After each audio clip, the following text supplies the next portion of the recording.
Halo teman-teman, jumpa lagi dengan Nino di sini dan di video kali ini kita akan membahas tentang penentuan nilai FPB menggunakan metode Euclid.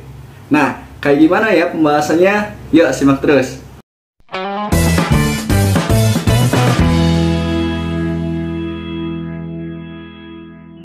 Oke, yang pertama-tama sebelum kita lanjut ke metode Euclid ya, alangkah baiknya kita pahami dulu apa itu FPB ya. Oke, apa sih itu FPB dan atau GCD gitu ya dalam bahasa Inggris, atau Great Common Divisor, atau FPB yang kepanjangan dari kependekan dari faktor persekutuan terbesar. Nah, jadi FPB atau GCD itu adalah bilangan bulat terbesar yang dapat membagi habis dua atau lebih bilangan bulat gitu, yaitu bilangan yang akan dicari nilai FPB-nya gitu ya. Nah, dengan kata lain, karena dia itu membagi habis bilangan-bilangan yang akan dicari nilai FPB-nya, maka dengan kata lain dia juga faktor dari bilangan tersebut, bukan? Ya, tentu saja. Ya, makanya disebutlah faktor persekutuan terbesar gitu. Oke, kegunaannya apa sih FPB ini? Yang pertama, bisa digunakan untuk menyederhanakan pecahan. Misalkan ada pecahan 10/30. Nah, FPB dari 10 dan 30 itu kan 10 ya. Oke, berarti kita bisa bagi atau kita kalikan dengan 1/10 di keduanya gitu. Jadinya 10 dibagi 10 adalah 1, 30 dibagi 10 adalah 3. Jadi 10/30 itu sama dengan 1/3. Kayak gitu teman-teman. Nah, kemudian bisa juga digunakan untuk menyelesaikan persamaan linear ya. Kemudian ada konversi satuan dan juga membagi beberapa barang menjadi sama rata. Misalkan ada masalah begini teman-teman. Teman-teman punya baju koko, celana panjang, kemudian kaos. Jumlahnya itu berbeda-beda. Misalkan ada 90 baju koko, kemudian 70 celana, dan 60 kaos.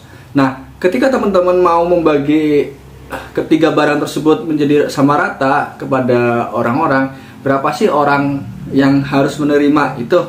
Nah, itu menggunakan FPB ya. FPB dari 90, 70, dan berapa tadi? 60 ya, kalau nggak salah. Kayak gitu teman-teman ya. Dan lain sebagainya. Itu kegunaan dari FPB. Nah, dalam metode Euclid ini menggunakan bentuk persamaan dari suatu bilangan ya, memanfaatkan itu. Misalkan ada suatu bilangan A, ini A itu bisa disamadengankan atau dibuat persamaan P kali Q ditambah R ya. Nah, P ini adalah sebagai pengalih, Q ini adalah sebagai yang dikalinya, yaitu faktor dari A. Kemudian R itu adalah sisanya. Lalu ini ada contohnya ya. Kalau misalkan bilangan genap itu, maka sisanya adalah 0 ya. Karena misalkan 14 itu kan sama dengan 2 dikali 7 ya, ditambah 0. Oke. Jadi di situ A-nya adalah 14, P-nya adalah 2, Q-nya adalah 7, dan R-nya adalah 0. Nah, kemudian ada 24. 24 itu 3 kali 8 ditambah 0. Nah, itu salah satu contohnya ya. Bisa saja nanti 12 kali 2 atau 2 kali 12 dan lain sebagainya. Nah, kemudian kalau bilangan ganjil gimana? Bilangan ganjil kan tidak bisa habis dibagi 2. Berarti kalau 15 di sini ya, itu sama dengan 2 kali 7 ditambah 1 ya. Jadi bisa juga kan dibuat persamaan kayak gitu. Oke, 31 juga sama, 5 kali 6 ditambah 1. Kayak gitu teman-teman. Nah, Euclid ini memanfaatkan ini untuk mencari FPB ya. Idenya itu seperti itu. Lalu bagaimana sih langkah-langkah metode Euclid ini untuk menemukan FPB? Nah, di sini misalkan A, B adalah pasangan bilangan yang ingin dicari FPB-nya. Dengan A-nya itu lebih besar dari B. Nah, kita buat A itu sama dengan P1 kali B ditambah R1. Ya, P1 ini yang pengalinya tadi ya, yang bentuk sebelumnya adalah P gitu. Nah, di sini kalau misalkan R1-nya tidak bernilai 0, itu akan dilanjut ke langkah berikutnya. Kalau R1-nya adalah 0, maka B itu adalah FPB-nya. Ya. Ini kalau misalkan B-nya itu ya tidak sama dengan 0, bisa menggunakan ini. Kalau misalkan B-nya sama dengan 0, ya langsung saja 0 gitu ya. Nah, kemudian kalau R1-nya bukan 0, maka lanjut ke langkah berikutnya. Langkah berikutnya bagaimana? Langkah berikutnya, nilai B itu menempati posisi A. Ya, jadi B sama dengan, oke, di ruas kiri ya. B sama dengan P2 kalikan R1. Jadi posisi B yang di awal itu diganti oleh R1. Kemudian ditambah R2. Oke, R2 juga sama sisa. Nah, jika R2-nya tidak sama dengan 0, maka lanjut ke langkah berikutnya. Kalau R2-nya sama dengan 0, maka R1 itu adalah nilai FPB-nya. Oke? Lanjutkan. Dan seperti itu ya. Itu R1-nya nanti di posisi B gitu. Kemudian R2-nya di posisi R1. Nah, kemudian ada lagi R3. Dan seterusnya sampai Rn-1 sama dengan Pn kali Rn ditambah Rn plus 1. Nah, Rn plus 1 kalau nilainya 0, maka FPB-nya adalah Rn. Kayak gitu teman-teman. FPB dari A, B gitu ya. Oke.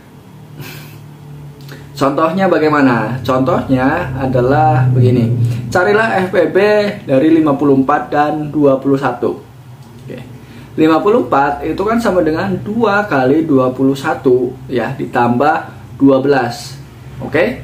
Selanjutnya, berarti kan 12 ini kan tidak sama dengan 0. Berarti langkah selanjutnya berlaku kan? 21-nya kita pindahkan ke ruas kiri. Jadi 21 sama dengan 1 kali 12 ditambah 9. Oke, 9 juga tidak sama dengan 0. Berarti langkah selanjutnya berlaku, yaitu 12 sama dengan 1 kali 9 ditambah 3. Nah, berikutnya 9 sama dengan 3 kali 3 ditambah 0. Nah, di sini sisanya kan sudah sama dengan 0 ya. Berarti FPB dari 54 dan 21 adalah 3. Kayak gitu teman-teman. FPB-nya adalah 3. Nah, ini kan angka-angka yang kecil ya, masih 2 digit gitu. Nah, gimana sih kalau misalkan FPB dari bilangan yang besar gitu ya, misalkan ratusan atau ribuan begitu. Nah, dengan jika kita kerjakan dengan pohon faktor itu kan tentu lama ya. Kalau kita gunakan metode Euclid ini bisa saja pendek sekali teman-teman. Nih, carilah FPB dari 1356 dan 568. Oke, langkahnya sama ya seperti tadi. Jadi 1356 itu sama dengan 2 kali 568 ditambah 220. Nah, selanjutnya 568 sama dengan 2 kali 220 ditambah 128 ya.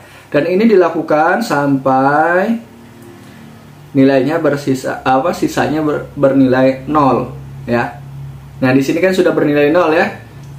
Jadi FPB dari 1356 dan 568 adalah berapa teman-teman? Jawabannya adalah 4. Kayak gitu teman-teman. Nah, karena judul video ini adalah penentuan nilai FPB menggunakan program R, lalu bagaimana sih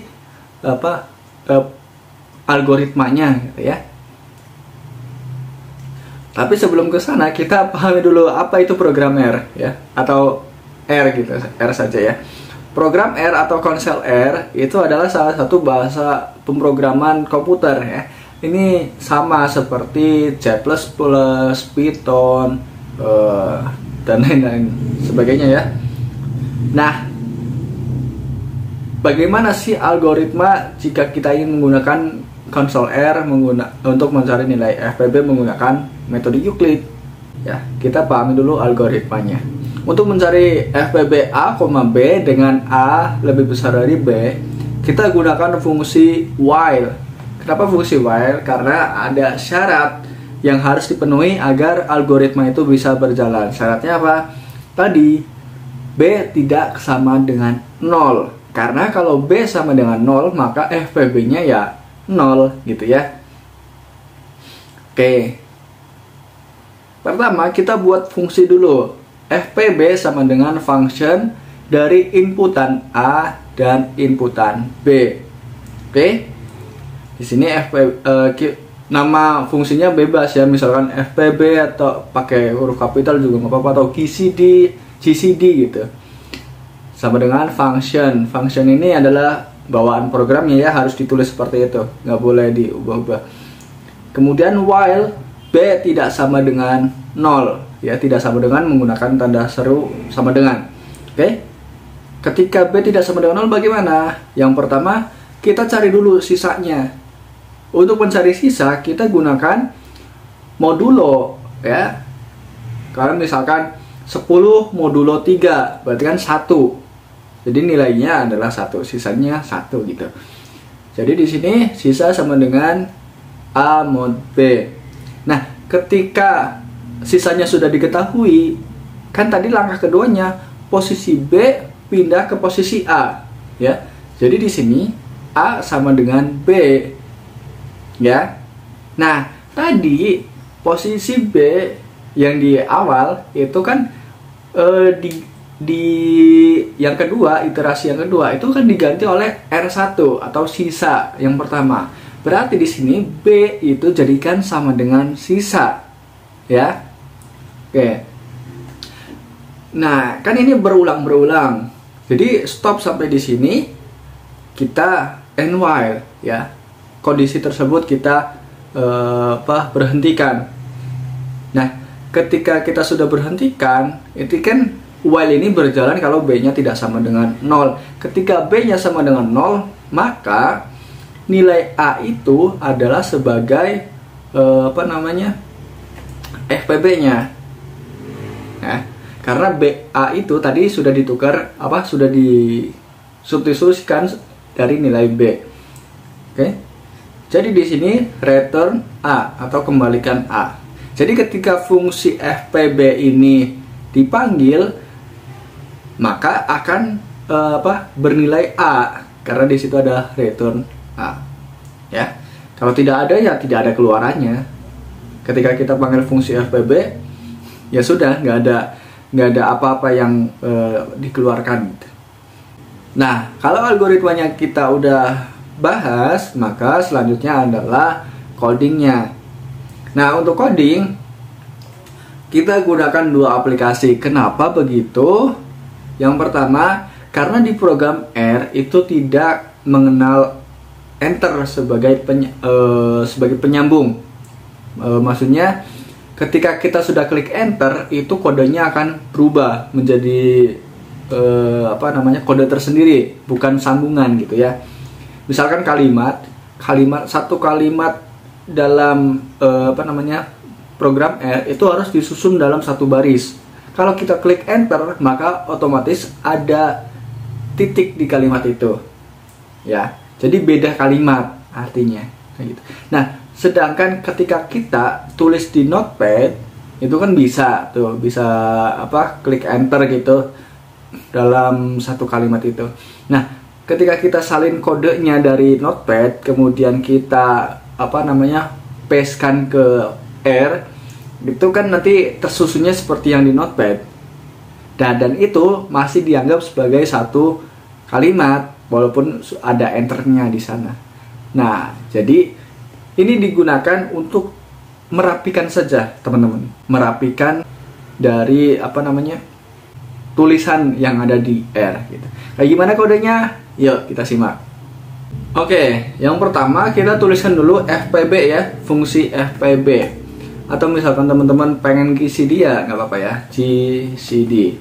GCD itu sama dengan ya, kalau di algoritma itu pakai tanda kurang dari sama dengan terus strip-strip. Nah, maka di codingnya itu menggunakan sama dengan GCD sama dengan function dari inputannya A, B. Nah, untuk menutup menandai mulai dan berhentinya dari fungsi function, kita gunakan tanda kurung kurawal ya. Ini sebagai awalan, kemudian ini sebagai akhiran. Oke. Nah, di sini kita bisa rapikan dengan klik enter. Oke. Tadi setelah fungsi function adalah while ya, kondisi while. Oke. While-nya adalah B itu tidak sama dengan 0. Nah, karena tadi programnya di while itu ada sendiri, berarti kita buat lagi kurung kurawal untuk menandai mulai dan berhentinya while ya. Oke. Di dalam while itu ada pencarian sisa ya. Sisa itu sama dengan A mod B. Modnya menggunakan tanda persen 2 kali ya. A persen B kayak gitu kalau di codingnya. Kemudian A nya dijadikan B, kemudian B nya dijadikan sisa. Oke, seperti itu. Nah, kemudian itu kan ditutup ya, akhir dari while. Nah, kemudian di function itu kan ada pengembalian nilai A ya. Jadi kita tuliskan return A. Oke, seperti itu codingnya. Mari kita copy. Oke. Kemudian kita buka R. Nah, di sini awalannya seperti ini, teman-teman, ada tulisannya. Untuk membersihkannya kita cukup klik Ctrl L. Oke, bersih ya. Kemudian kita Ctrl V untuk mempaskan. Oke. Di sini kita klik enter ya, nanti muncul tanda lebih dari. Nah, di sini kita tuliskan FPB dari apa yang ingin kita cari. Misalkan 54 dan 21 seperti yang tadi ya. Kita klik, munculnya berapa? Sorry, bukan FPB ya, GCD fungsinya. GCD dari 54 dan 21. Oke, hasilnya adalah 3 ya, sama seperti yang sebelumnya. Coba GCD dari 1000 tadi berapa? 1000 ya, sudah ngarang saja ya. 68 kemudian 568. Berapakah hasilnya? 8. Jadi FPB dari 1368 dan juga 568 adalah 8. Kayak gitu, teman-teman. Mudah bukan? Nah, ini bisa juga untuk mencari yang ribuan angka-angka puluhan ribu gitu ya. Coba kita cek GCD dari 10.986 dan juga 6.970. Oke, berapakah? Hasilnya adalah 2. Mudah banget tuh kan? Ya. Jadi untuk mencari nilai FPB sekarang bisa gampang banget menggunakan program R asalkan tahu algoritmanya. Kayak gitu, teman-teman. Terima kasih yang telah menyimak dan sampai jumpa.